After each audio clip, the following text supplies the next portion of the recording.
सन्यासी वसुधैव कुटुंबकम की भावना से भरे हुए ऋषि के मिशन को आगे बढ़ाने वाले और हम सब पर अपने आशीर्वाद की वर्षा करने वाले आदरणीय स्वामी रामवेश जी, इस आर्य समाज के बड़े ही यशस्वी विद्वान पुरोहित आदरणीय सुरेश चंद्र शास्त्री जी, और उन्हीं के समीप में बैठे हुए हैं बहुत अच्छे विद्वान लेखक कवि आदरणीय प्रोफेसर राम कुमार आर्य जी, ओम कुमार जी, नाम थोड़ा सा यदा कदा वैसे मिलते रहते हैं, और इस मंच का बहुत अच्छे से संचालन करने वाली इस आर्य समाज की बड़ी ही विदुषी मंत्राणी आदरणीय विनीता आर्या जी, उनके साथ में उनका साथ देने वाली समस्त माताएं बहनें, इस आर्य समाज के बड़े ही सरल और बड़े अच्छे धर्मात्मा प्रधान श्री राजवीर आर्य जी, फर्रुखाबाद से हमारे बीच में समागत आर्य जगत के बहुत उच्च कोटि के विद्वान पूज्य आचार्य श्री चंद्रदेव आर्य जी शास्त्री जी, बहुत अच्छे साथी आदरणीय भाई सुरेंद्र आर्य जी, पूजा के योग्य माताओं बहनों, उपस्थित धर्म प्रेमी बंधुओं, ये सीटी मार रहा है, थोड़ा सा इसके बाद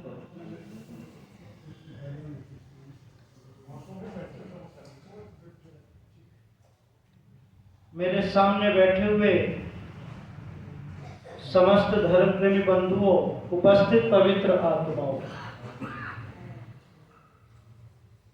महर्षि स्वामी देव दयानंद जी को जब आप सत्यार्थ प्रकाश में उठा करके पढ़ेंगे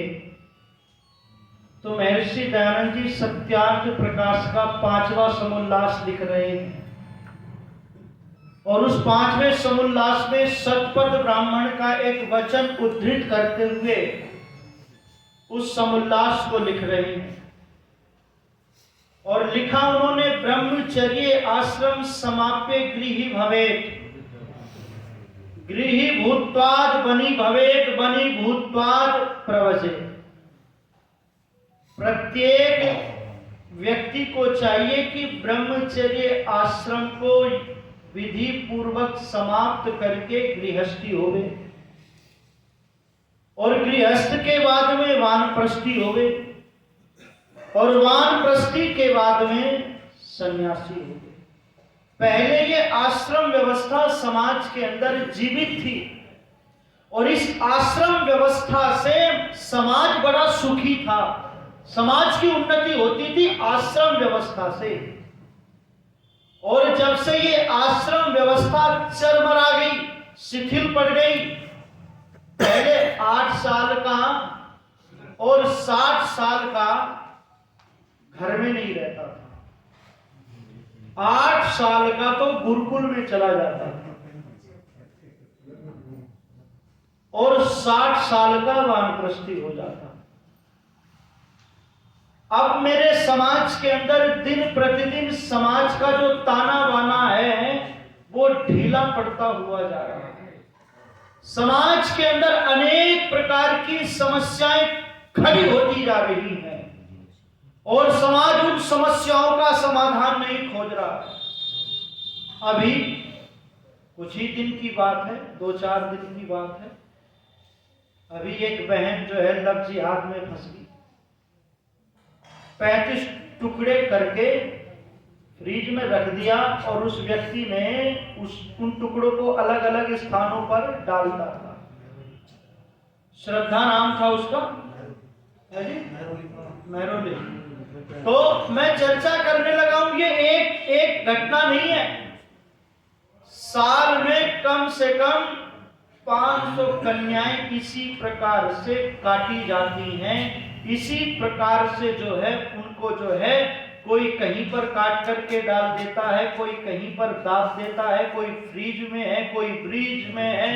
कोई सूटकेस में है, कोई कहीं पर है, कोई कहीं दफनाती है। इस देश के अंदर कन्याओं के गुरुकुल खुले हुए होते थे, कन्याएं गुरुकुल में होती थी, हमारे बच्चे जो है गुरुकुलों में रहते थे और 25 वर्ष तक शारीरिक, आत्मिक, सामाजिक उन्नति आचार्य और आचार्य के सानिध्य में रह करके हर तरीके से शस्त्र और शास्त्र, सारी शिक्षाएं, संस्कृति की, सभ्यता की, धर्म की सारी शिक्षाएं उन गुरुकुलों में दी जाती थी। और आज भी अगर कहीं रास्ता बचा हुआ है इस संस्कृति को, इस नौजवान पीढ़ी को बचाने का, तो डंके की चोट पर कहता हूं गुरुकुलों का ही मार्ग निकल करके जो है इन सारी समस्याओं को का समाधान कर सकता है। अस्तु आज मैं वहां पर चर्चा नहीं करूंगा कि गुरुकुलों की आवश्यकता किस लिए है, क्योंकि इतिहास के पन्ने आप उठा करके पढ़ेंगे तो 7.5 लाख से ज्यादा गुरुकुल थे इस देश के अंदर। 7.5 लाख से ज्यादा गुरुकुल थे।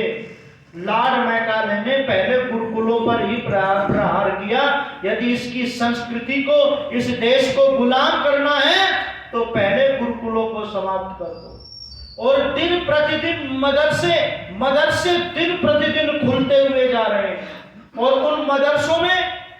मदरसों में जो नौजवान पढ़ता है उसके जीवन का उद्देश्य केवल एक ही है कि कुरान का प्रचार करना और इन काफिरों को या तो मुसलमान बनाना या इनको काट देना।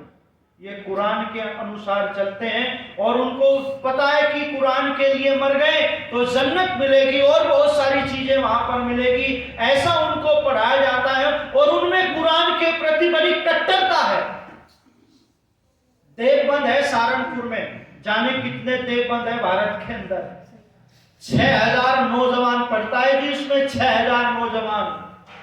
और उस 6000 नौजवानों की पूरी वीआईपी व्यवस्था है। कुरान, हमने पूछा भाई क्या करोगे, बोले जीवन का उद्देश्य केवल इतना है, कुरान का प्रचार धरती पर पूरे विश्व में करना है। और आप देख लो उनके पास में 150 देश हैं, 150 देश, और हमारे पास में अपना एक भी देश नहीं है। अपने देश के भी जो है टुकड़े हो गए, बहुत सारे देश निकल करके चले गए। और फिर कुछ लोग कहते हैं कि जी दूसरा पाकिस्तान भी बन सकता है जिस हिसाब से स्थिति चल रही है। तो मैं निवेदन करने लगा हूं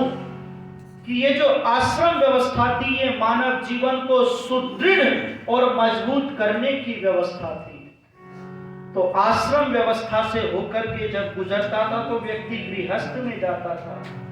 और गृहस्थ की व्यवस्था को उसको पूरे सुचारू रूप से चलाने की शिक्षा उसको दे दी जाती थी। तो ये जो 4 आश्रमों की व्यवस्था है इस पर समाज खड़ा हुआ है, इस पर समाज उन्नति करता है, इस पर समाज जो है प्रगति करता है। तो मैं चर्चा कर रहा था कि